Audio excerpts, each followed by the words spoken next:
change your heart, change your life, change the planet.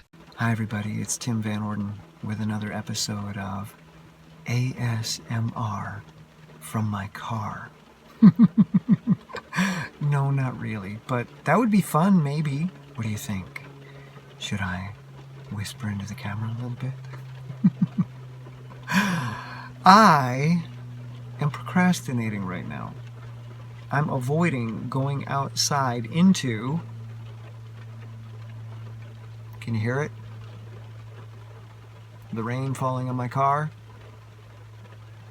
Yeah, it's really wet out there.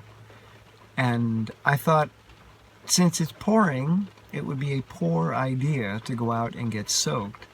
And I thought maybe if I recorded a video of significant length, that the rain would stop and I would have massaged two birds with one stone. I'll get a run in at some point and I'll have a video done. So I want to talk about that procrastinative process and what got me here right now. Why am I even sitting in my car parked at this trailhead at the Mile Around Woods? I woke up with this thought in my mind that there are really 4 stages of human engagement.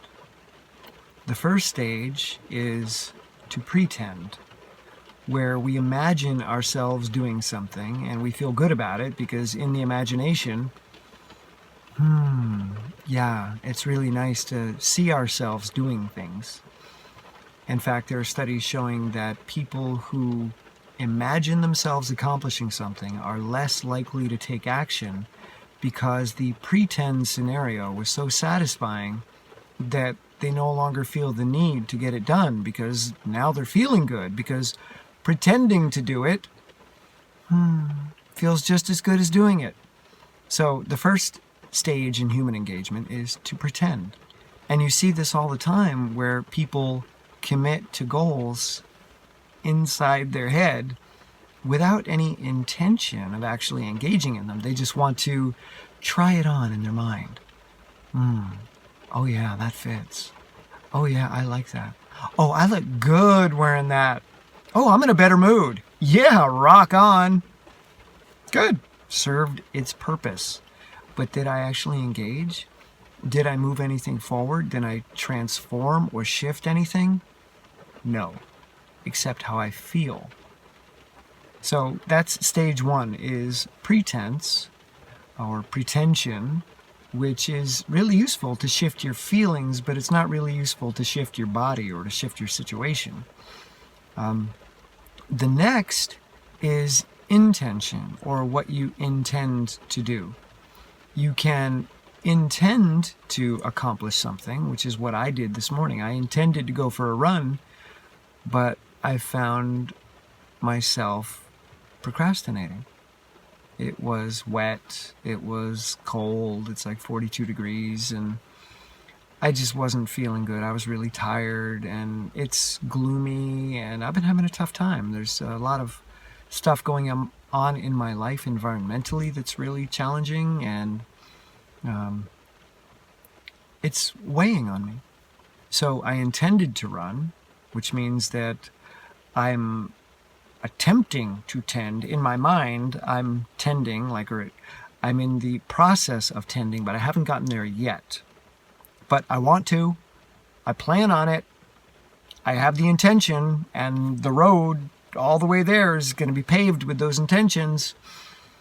And we know where that road leads. So the second stage is intention, where you're not just trying to feel good, you're not living in a fantasy, you're not intoxicated on an imagined personality or an imagined persona that you possess, but you actually do want to engage. You actually do want to get your body out there into the world and shift something. But you're not there yet. You're not actually interacting with the world, but more importantly, you're not actually interacting with your body, the doer, the one that has to get up and move. The thinker can imagine movement, but it's the body, the doer, that actually has to engage in the movement.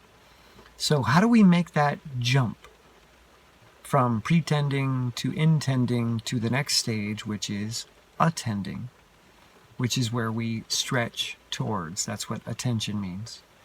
So attending is first acknowledging or focusing your attention on you in this moment, on your body, on your feelings. Where am I? What do I feel? What am I working with? Let me put my attention there in this moment, in this body, rather than on this goal, this finish line, this imagined engagement. Let me now focus on the me that actually is going to be doing the engaging. So let's bring it out of the abstract, out of the conceptual, and into the real, the physical. So we start attending to our body, and you could call this a mindful state of your body, or being aware of what you're working with. And inside of that awareness, you're going to find that you're going to notice limitations. Your body is going to say, yeah, my legs, they hurt. Yeah, my hips, my lower back, there's some tension there. Or hamstring, a little tight. Soleus, a little tight. And I'm going to let you know this by giving you a little bit of pain there, to let you know that, okay, that's a spot you need to be careful with. So when you attend to your body, you are now more likely to set a path of action or to set a goal that incorporates the reality of your body, the reality of your feelings. And this is not excuse making. This is not saying, well, my soleus hurts, so I can't do anything. This is saying, my soleus hurts, so let's be gentle in those first few steps. Or maybe we want to roll it out. Maybe we want to get a rolly stick on there and work it a little bit. Bring some blood flow, loosen up some of the tension or the stuckages. Yeah, stuckages, definitely.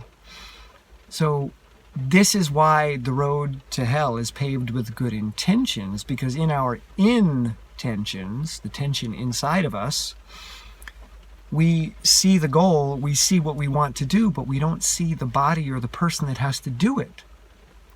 And therefore, these goals that we set for ourselves aren't incorporating a real being into them. I'm not plugged into it yet. I have the goal. I need to run 10 miles. But who's the one that's going to run the 10 miles? Did you check in with them? Did you ask them? Did you get consent? It's important. So attention or attending is about checking in. Okay, where are you? How are you feeling? I don't want to just throw this goal on you and say, this is what you are going to do. First, I want to see, well, where are you? Are you even capable of doing this? I don't know. Let's find out. Let's attend. And then the final step after attend is to tend. And tend is where you take it for a walk. Tend means to stretch or to reach. Now that's what we're actually going to do. We're going to get up and we're going to stretch. We're going to move about. We're going to see, how does my soleus feel when I'm moving? And let's move at a pace that doesn't overwhelm it, because I'm present to it. Same with my hamstring. And these are issues that I am dealing with, and from experience of attending and starting out very slowly and tending, that pain goes away within about 15 to 20 minutes if I'm gentle. And the only reason I'm a gentle is that did I say a gentle? Yeah, a gentle, of course. And the only reason that I'm gentle is that I attended to my body, and it told me where I needed to pay attention. So I had the intention to run, but that wasn't enough. I had to give my body some attention. And then after I attended and my body told me, okay, pay attention to this, pay attention to this, now I can go tend. I can go put myself in tension. I can stretch a little bit, an appropriate amount. And I know what's appropriate because of the attending step. So I know I'm really picking on these words, but this is important. This is how you engage powerfully without getting hurt. And this is how you deal with not just a physical state, but a mental or emotional state that isn't really so interested in going out in the rain and moving swiftly or powerfully. So even though I intend to go out and run because that's a goal that I have, I got to make sure that the person doing the running isn't going to hate me for it and that they're not going to get hurt. So when I engage in this tending or in this tension, I start by looking at what do I tend to do? Like, what does this body tend to do? Where do my thoughts tend to go? Where do they stretch naturally? What do they gravitate towards? Where are the dips in the ground that they find themselves falling into and accelerating under the force of gravity? That's important because I can't fight against that. That's my body and mind's natural tendency. So what I do instead of forcing it, I work with it. Okay, I'm going to tend to do this. So let's let my tendency be the initiator of action, but then let's tweak it a tiny bit as I'm in motion. Maybe I tend to get up and eat a big piece of chocolate. Okay, so rather than saying, no, you can't have a big piece of chocolate, you have to go run, what if you allow the chocolate to get you up, to get you moving, to get you engaged, and then you say, sure, you can have a piece of chocolate on the way to getting dressed. So the chocolate got me up. The chocolate got me in motion. The chocolate got me engaged because it's what I tend to do in the morning. But I then tweaked it a little bit. I added a little bit to it. I didn't say, no, chocolate, stop, move another direction. That's fighting gravity. You're not going to be able to do that for very long. You're going to be exhausted. You're going to use willpower. What I'm talking about is nil power. You don't need any power whatsoever. You use the power that's already within you. You use the gravity that's already within you. What do you tend to do? Let that get you up. Let that get you engaged, and then just tweak it a little bit. You're not telling it to go in a dramatically different direction. You're saying, yeah, go to the chocolate on your way to getting dressed, on your way to getting in the car. And then I'm in the car. What do I tend to do now? Well, I tend to sit here for a while. Great, let's do that. And as we sit here, let's get to know the door handle. Okay? Yeah, let's sit in the car. But let's feel that handle. Let's feel the fabric on the side of the door. Let's feel the plastic. Let's feel that handle and the pressure and the smoothness. Let's feel the tension as we pull on it. And then suddenly, the door opens. So you're always working with what you tend to do, but you're adding something to it. You're adding value to it. You're enhancing it. You're enriching it. And most importantly, you're making it relevant. And that's huge. That's something that I got today, which is why I'm making this video. Relevant. What does that mean? It sounds like elephant. Relevant comes from the Latin relevare, where re is an intensive prefix, and intensive just means that it's amplifying the thing that comes next. So relevare means to really lighten. Relieve and relevant are the same word in Latin, but they have a different connotation or different meaning now.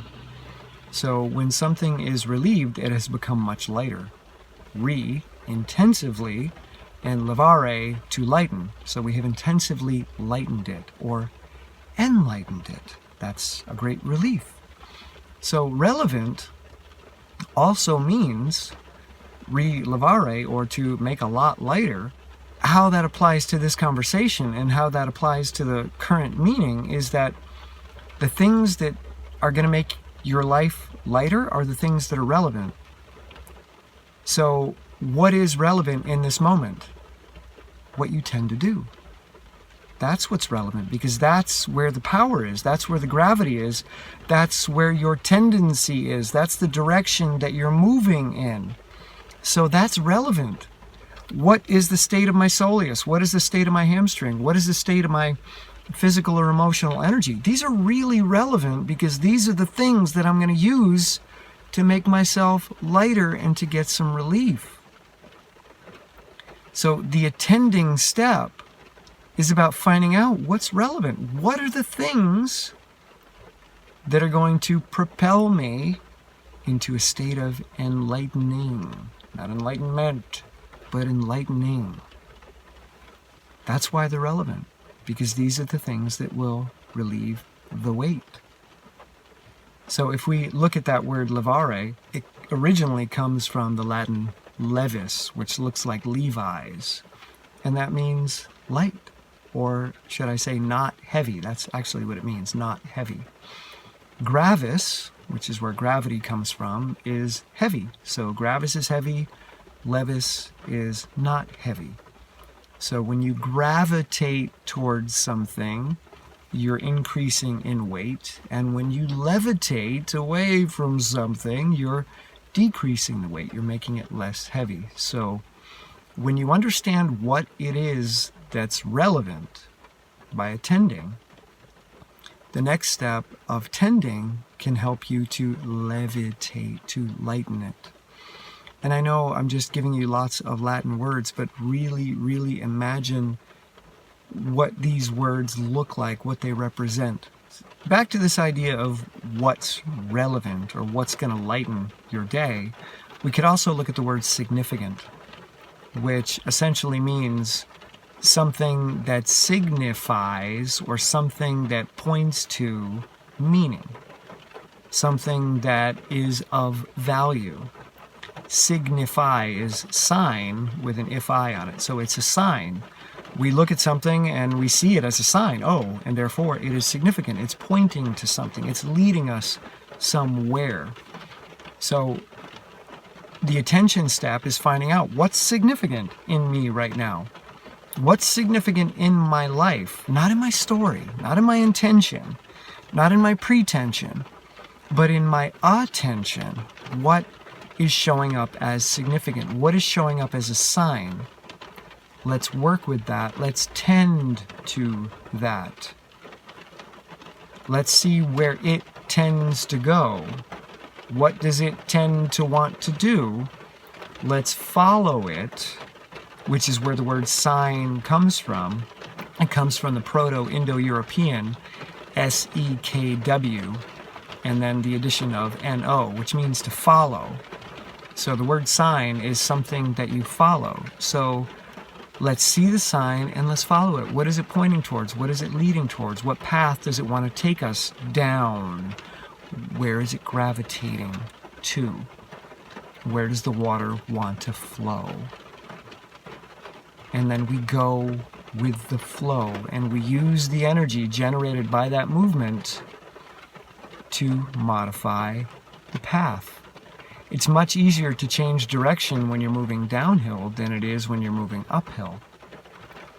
So let yourself get engaged, fall into motion, fall into the movement, the moment, the current moment, and current means charge or flow, and then use that charge to modify just a little bit. Let's take some of that energy and move it to the left a little bit, move it to the left a little bit, move it to the left a little bit. And maybe in the beginning of the journey, in the beginning of the day, in the beginning of the run, you really don't see any significant difference. You don't see a sign that there's a dramatic change. But at the end of the day, at the end of the week, at the end of the month, that little 0.02% change now will eventually add up.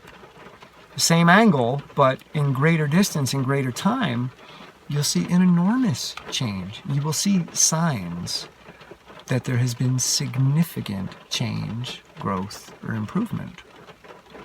But all it took in any particular moment was to flow into your tendencies and then move them just a hair. Because hair grows. And in time, you're going to have a big, hairy, audacious accomplishment, even without setting a big, hairy, audacious goal. You just need to move a hair. It doesn't have to be hairy yet. Just the width of a hair right there. See? That's it. I think. Okay. It's still raining. The rain hasn't stopped, but that's not going to stop me. So I'm going to put the camera away. I'm going to touch the door. I'm going to feel it. I'm going to get a sensual moment with that door handle. And that's going to be a significant moment of my life, and it's relevant to the step that comes after that. It's going to light me up. So when I get out there, I'll be ready for the next step, which is to let the rain touch me. Let it touch my face and just feel that. Be with that. And then the run is what the run is. I'll tend to myself every step of the way. Okay? If you have comments, if you have tried this process or you're struggling with this process, you have questions, let me know below.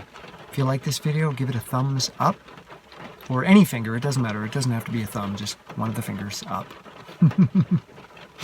And if you like this channel, subscribe, and if you want to see more and more and more of this, come on over to Patreon, $1 or $2 a month, and you help me stay in this process. Okay? Really appreciate your support. Thank you for tuning in, and I'll see you soon.